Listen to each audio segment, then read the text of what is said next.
ব্রাহ্মণবাড়িয়ার কসবায় সীমান্ত পথে অবৈধভাবে আসা 50 বস্তা চিনিসহ নুরুন্নবী আজমল নামের এক আওয়ামী লীগ নেতাকে গ্রেপ্তার করেছে গোয়েন্দা সদস্যরা। মঙ্গলবার এ তথ্য জানিয়েছেন জেলা পুলিশের গোয়েন্দা শাখার ওসি আফজাল হোসেন। এর আগে সোমবার গভীর রাতে উপজেলার বাইট ইউনিয়নের চারুয়া গ্রাম থেকে তাকে আটক করা হয়। আটক নুরুন্নবী আজমল ওই এলাকার মৃত আব্দুল মালেকের ছেলে।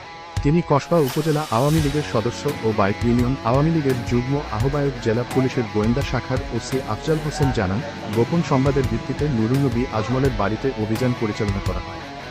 অভিযানে তার বসত বাড়ির সামনের মূল গেটে 10 বস্তা ভারতীয় চিনিসহ হাতে নাতে নুরুন্নবী আজমলকে আটক করা হয়। তবে তার সঙ্গে থাকা জনি নামে অপর একজন সহযোগী পালিয়ে যায়। পরে আটক আজমলের দেয়া তথ্য মতে বাইক আলহাজ শাহ আলম কলেজের সামনের রাস্তা থেকে আরও 40 বস্তা চিনি জব্দ করা হয়।